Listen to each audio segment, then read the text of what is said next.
Hey guys, Oren Milne here. I know it's been a long while since I've made some content, and the thing is, I am working on some videos at the moment. The personality disorders with dyspraxia is a big one. I'm also doing one on hobbies with dyspraxia, and part of that involves me actually playing chess and discussing what chess is like with dyspraxia. And in the process of that, I decided to finally start trying to work on my chess skills. Found out I wasn't really good. Came across some really awesome people who had helped me play chess.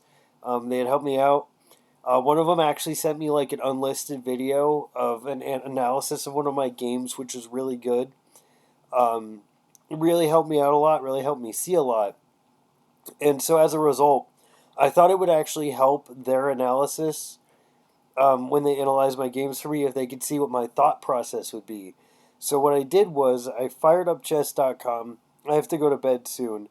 Um, so I figured I'd play one last game, record it with my thoughts, and I would show it to them, and then they could give me a little bit more guidance, just so they could see what my thought process is, maybe help me, fix out my thought process. And instead, I ran into this game. This game right here. This person matched with me. They had a slightly higher elo, so I actually gained a lot of elo from this. And I'm not Gotham Chess. Okay, here let me make this webcam image smaller so I can center it. There we go. Okay, I'm not Gotham Chess. I'm not Nelson. I'm not anyone who is of any chess stature. But even I have to say, this is the most ridiculous game I've ever seen. Um, I swear this guy was intentionally losing. So, anyone who follows my channel, if you're looking for dyspraxia content, I'm about to be off for 4 days from Saturday to Monday, or to Tuesday rather. So I will have a new video, dyspraxia wise, up sometime either this weekend or by the end of the week next week. So keep your eyes peeled for that.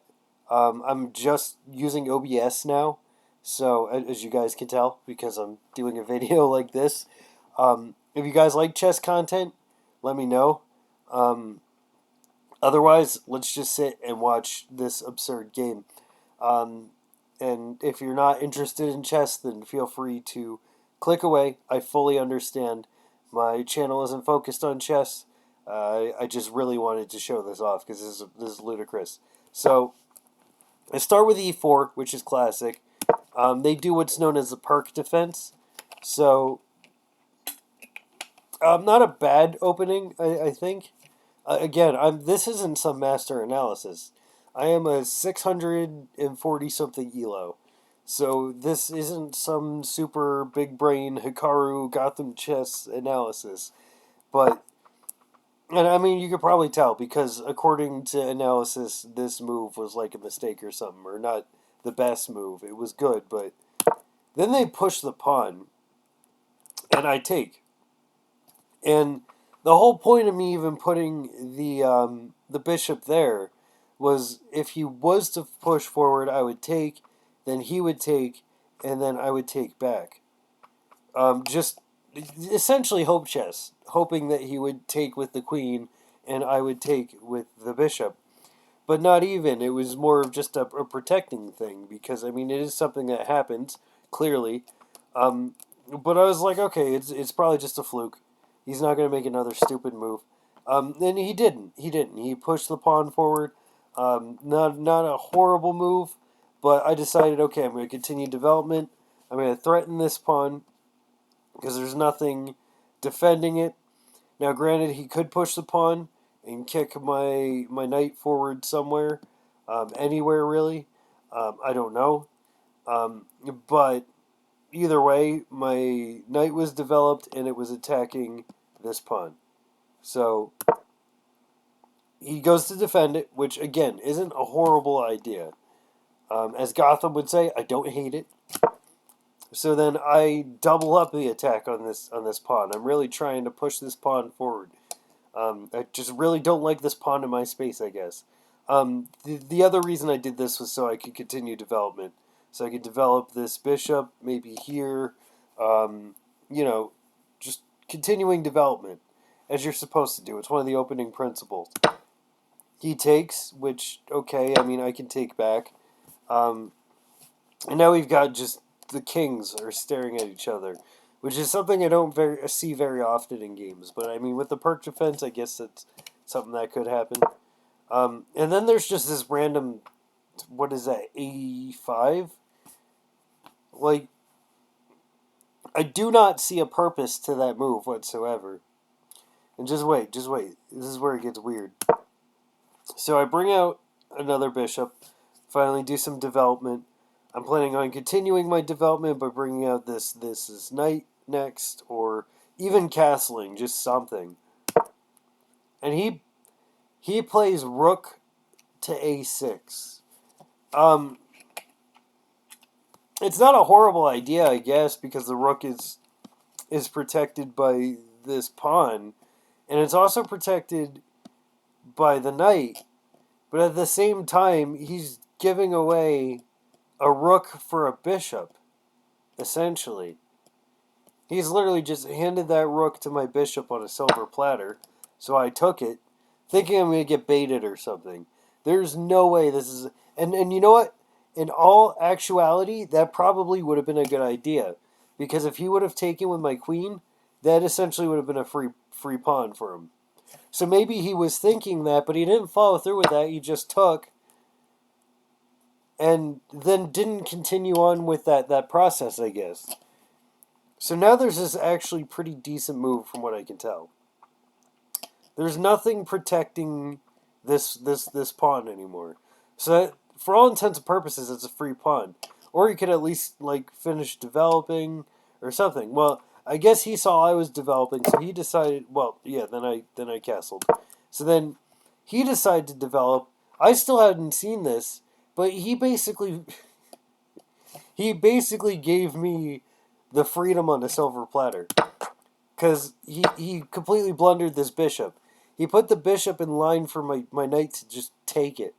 There is nothing protecting this bishop whatsoever. He just threw it out here for my knight to take it, and now this free pawn is no longer a free pawn. For like 3 moves, he could have taken this pawn, and he didn't. And now that pawn is protected by my queen. And he just gave away a bishop for no reason. So, now this is what kind of makes it hard to say, okay, maybe he's not intentionally losing, because again, this is actually a half decent move. He's threatening, he's kicking. He's kicking my knight. My knight's got to go back. Maybe he's trying to send my knight back here so he can go back to taking the free pawn. I don't know, but I mean, I don't think he realizes I have all this extra space I can move that knight to. And so I do. And now I'm doubling up on protecting this pawn. Now the problem is, I had total tunnel vision on this pawn now, because all I see is the queen attacking this pawn. So now he adds to that tunnel vision by sending forward this pawn to attack this pawn. So now there's 2 attackers on the pawn, 2 defenders on the pawn. So I decide to add a 3rd defender to the pawn, and we're all sitting here protecting this poor pawn, who probably has like no use whatsoever. It's just a pawn. I have a 6-point material advantage. There's really no reason for me to have to defend this pawn. Even if he were to have taken, nothing would have came of it. Like, even if I had just... But then again, I was continuing development. So, it's not like that was a horrible move. But, I mean, I think the analysis even said there was a better move there. So, he does take. I take. And what is that? What is that? Okay. So, for those new to chess, completely new to chess, there's something called a discovered check. in which there is a check, but it's being blocked by a single piece move. For instance, I move this knight, and that's a check. And that's what I did. And not only am I checking with my queen, but I'm also checking with my knight. So, and that's the other thing, is even if you were to move here, here, you can't move there, here or here, not there, you see where that arrow is. I could easily just go swoop and take the queen trade. Like, if you were to say move here, and I were to take the queen, like that, you could take it back, sure. But not only would that just open them up to another check, but I can afford to lose a queen. I have a 6-point advantage still. And, of course, after I make this move, he resigned. He resigned here. I don't know if he was intentionally losing or not. You can see he's a 638 elo. And that bumped me up to 647. I think I was only 620 something. So he was like at 650 when I faced him. He just gave up 20 elo points like that. Guys, I don't even know what this is. This is nuts. Chess is an awesome game. It really is. I love this game sometimes. But thanks for watching, everyone.